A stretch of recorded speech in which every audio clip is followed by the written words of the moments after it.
On today's show, we're off to fall camp with collectors. Here we are with more than we need. Come on, come on, come on. Meet members of Minnesota's Mule Association, adventurers who prefer the trail less traveled.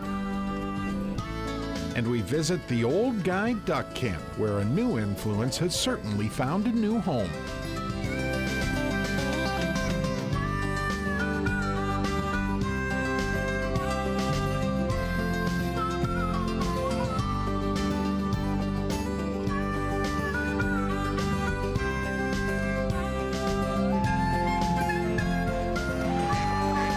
Minnesota Bound. Brought to you by Minnesota's select GMC dealers. Hi everybody, Bill and I welcome you to Minnesota Bound. Up first, it's time to saddle up and hit the trail. With members of the most diverse club. Yeah, today's ride, no horses allowed.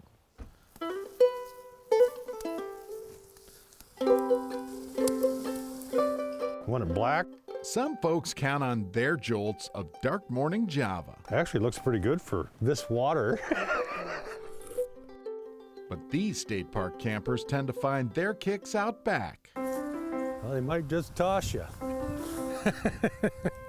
where Dallas Smith's mules always eat first. That one there is Scarlet, and the guy on the end is Schnooks.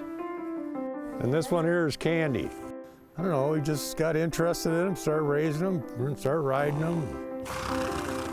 Here we are with more than we need.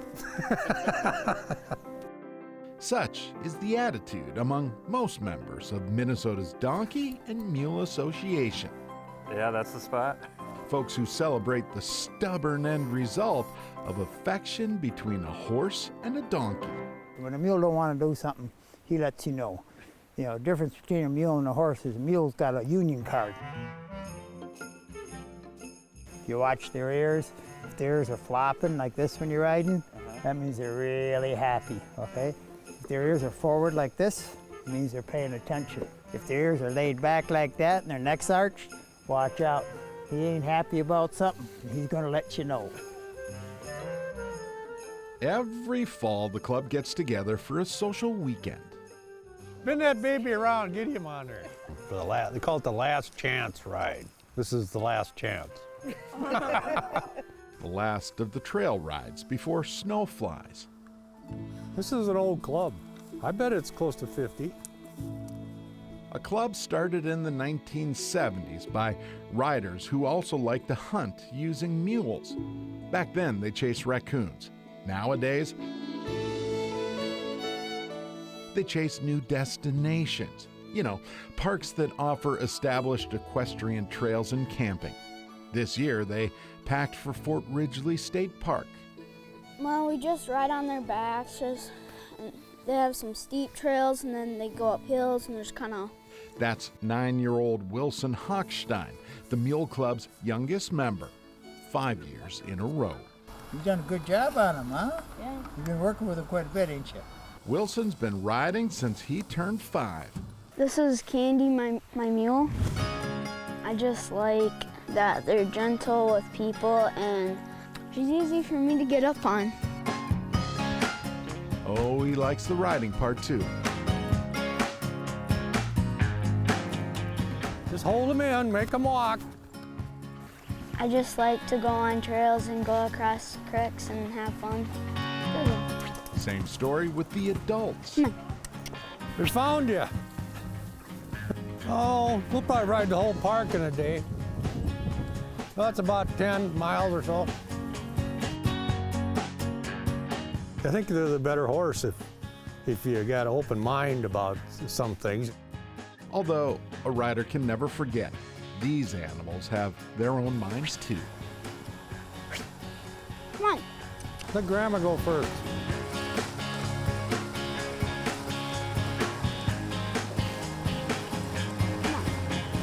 Come on, girl.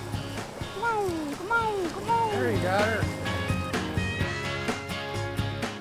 So the next time you see a mule, think of the tender animal that makes you forget how rough the trail might be. At least until you get off. Oh yeah, I'm getting sore already. It means I'm getting older.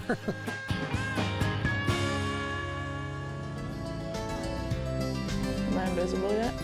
Up next, a tale all about new energy in an old duck blind. Minnesota Bound is brought to you by Minnesota Select GMC dealers, Rapala Ice Force, Star Bank, and by Chase on the Lake.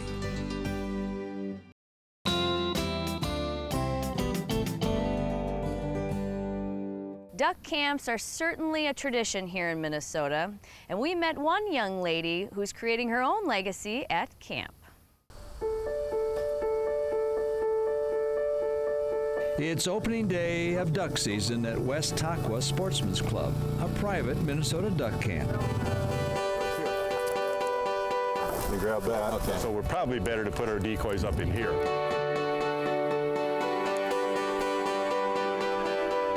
Yeah, it's going to be about 12. It's my 12th season here. I like the idea that it's a group that is still active. I've been hunting all my life, and it's hard to find, people that go duck hunting. We got a couple teal right there. I got invited here by one of the other members, Carrie. We knew each other way back when our daughters all danced, including that's how I met Nicole's family. Nicole, dancer, That was strategically placed. duck hunter.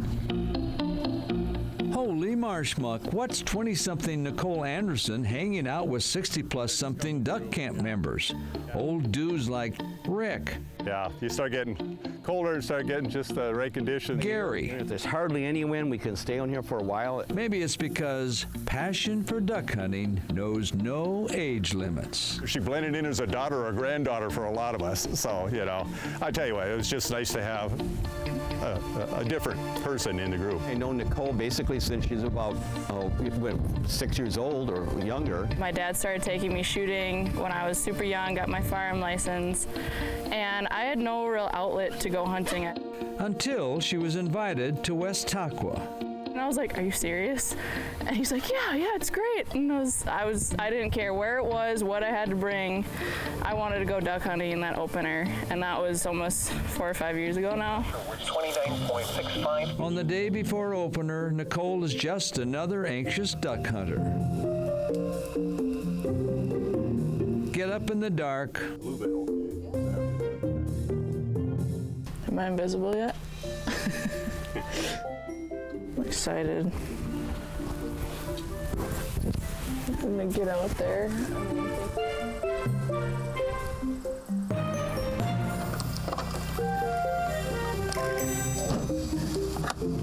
Haul stuff out to a duck blind. You gonna go hunting with us? You wanna get some birds?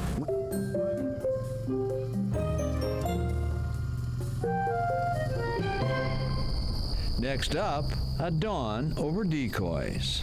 Coming your way. Nice.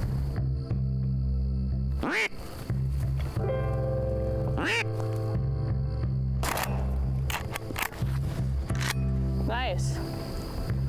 Good boy, Deuce. Oh, nice. Look at the wing. There's a lone duck out there. Oh, there's a big group of ducks flying way out in the water. They just dropped like right out in front of us. Makes one wonder why chasing ducks is such a contagious pursuit. While all eyes are on the sky, let's pause the birds to further explain why Nicole's chosen sport calls for a shotgun, not a bouncing ball. As a young girl, heart health issues per doctor's orders meant no running sports for her. Shortly after, she discovered a duck blind. I've always had a passion for the outdoors. It's one thing to wake up for work, but it's another thing to wake up for duck opener and be out here when that sun is rising above the horizon. The sky is just like exploding in colors. have pictures, like it's amazing.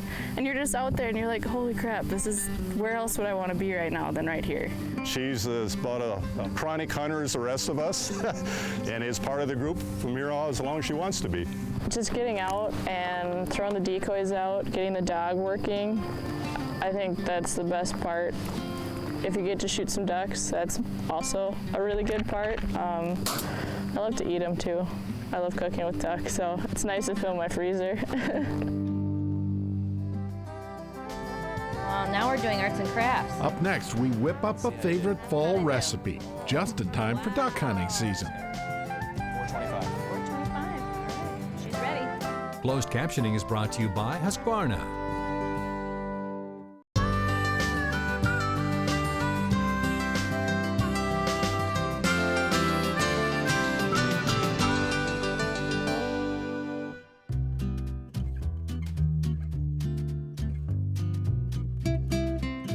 It's official waterfowl season, and today we're getting wild in the kitchen with Chef Kevin Cavalson from Fire Lake Grill House and Cocktail Bar.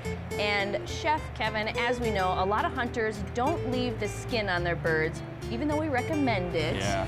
So today, we came up with a really unique recipe using duck with no skin. Yeah, so we're gonna do a pot pie. Awesome. It's kind of a traditional, dish with a twist. All right, move over, chicken. All right. So what are the first steps to getting started? Well, first we're gonna sweat our duck, and we're gonna add some bacon to that. All right, let's add the duck.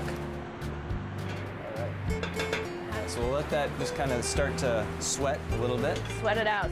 All right, so now we're gonna add the bacon. We're about halfway cooked with the duck. As we know, everything's better with bacon. And that's just gonna add a little smoky Deliciousness. Yeah. How long does the bacon cook?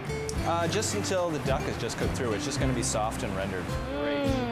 I can smell the bacon. So we're just gonna take this out. We're gonna be using the same pot to actually sweat our vegetables into. How much onion? That is half a cup. Half a cup. And then we have a quarter cup of celery. Celery chopped. Quarter cup of diced carrots. If you wanna grab the garlic. Oh yeah, that's garlic. We're gonna sweat these out as well. Yep. We're gonna add some Chinese five spice. All right. Just about a teaspoon. So. It smells good. Then we have some fresh thyme. All right. Next we have some chicken stock here. You want to add 2 ladlefuls. So next we're going to make a roux. What is roux exactly? Roux is a French term. It's basically flour and butter. It's Easy enough. literally what it is, and it's going to thicken our sauce. All right. Add that right in. It's kind of like wet cement. So now we can add our duck. Back in the pot? Yeah, if you want to pick it, I'll scrape it in there. All right, we're going to mix it now. If you want to add a little salt and pepper. Sure can. Couple pinches, as always. Time to put the pie together? Yeah, let's go. Yes. All right, so I have this little cast iron vessel here. Smells so good. Okay, we're ready to put our pastry on. I love it. Our pot, if you will. You want to do it? Of course I do. We just want to get this rolled out a little bit thinner. A little thinner. Get a little flour on there. Yeah, Okay. so just cut a little shape. Well, now we're doing arts and crafts. Let's see how you did. How'd I do? Oh, Wow. we're just going to press that down a little bit. Little holes. It'll look nice and also let kind of some of the steam. If you want to brush some of that egg wash on there. Is it ready for the oven? It is. So at this point, everything inside is hot and good to go. So all we need to do is crisp up the top and we'll be done. So I'd say 10 minutes at the most. At what temperature? 425. 425. All right. She's ready. Whoa, that looks great. Look at that. Comfort food at its finest. Yeah. I am digging in here. Yum. This looks so delicious.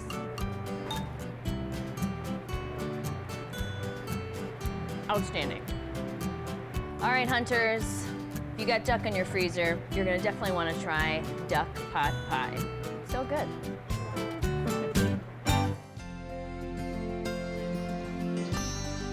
Still ahead, we look back at the seasons of Voyagers, the tale of our national park next.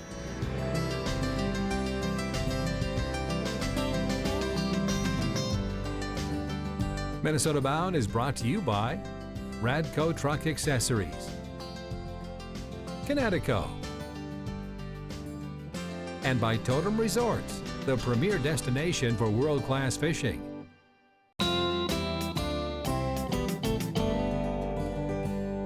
Today's Minnesota Bound Classic takes us way north to our state's only national park.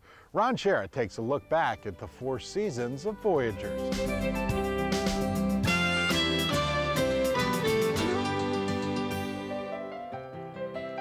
This is the quiet time, winter in Voyagers. But there's no such thing as the dead of winter. We also make our tracks in the snow. More than 500 miles of trails take you to places never seen in summer. And here's another view that visitors rarely see, an eagle's view of Voyagers, the kind Francis Einerson has seen for a lifetime. Francis is probably the only pilot over Voyagers these days who can say his flying buddy was Charles Lindbergh. But Francis is pretty famous too. He's a new member of Minnesota's Aviation Hall of Fame. On this day, his flight path is over a village of ice anglers. Francis always keeps his fishing poles handy. Absolutely every cast of bass in here in June. Can't believe how many bass. Springtime brings a new look to Voyagers and to Einerson's airplane. The skis come off, replaced by floats. In roadless country, seaplanes are Almost like a taxi. Fact is, in Voyagers, water is the only way to get around. And that's how the French explorers saw what is now a park named in their honor. What's so special today is, if you want, you can still travel like those Voyagers of so long ago. It's really quiet. I've come 20 feet away from deer, beaver right next to the boat. Around here we have a lot of wildlife, and it is really nice to sneak right up on them. There's also evidence that we were not the first explorers to this popular waterway. When summer comes, nature unfolds a magical show in Voyagers. It's a watery maze covering 4 lakes and more than 500 islands of pine and granite. It's also a place as timeless as rain is wet.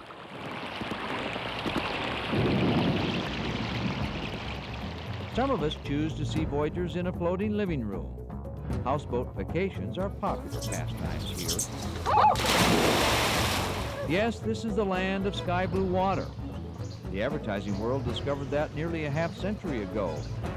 You remember this bear? Well, it lived on Lake Namath. Born in the land of sky blue waters, feel the flash of sky blue waters, freshness, the word for hams.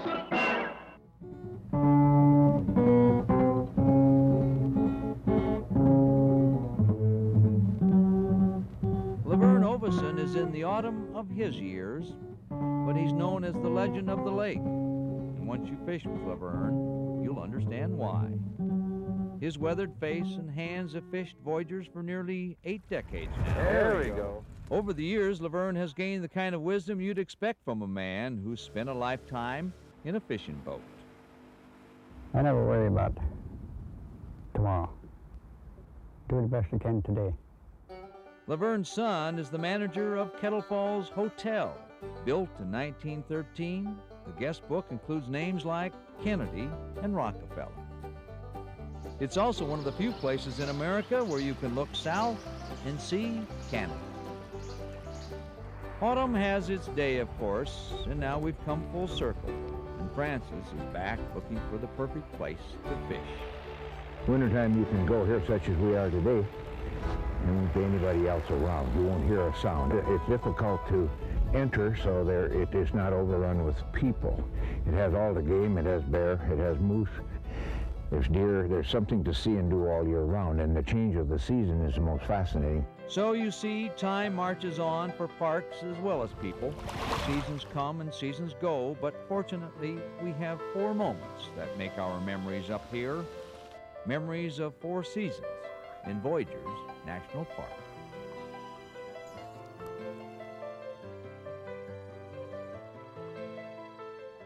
An amazing park and only accessible by water. Yep, quite a place. Definitely worth a visit. Hey, we want you to let us know how we are doing. We're always looking for your feedback and your favorite story ideas. So, stop by the Minnesota Bound Facebook page or check out our webpage and please drop us a note. And in the meantime, don't forget to introduce a kid to the great outdoors. Transportation provided by Premier Transportation. Call 1-800-899-7433. To get more Minnesota Bound, including full episodes, go to mnbound.com. And to follow our latest adventures, like us on Facebook.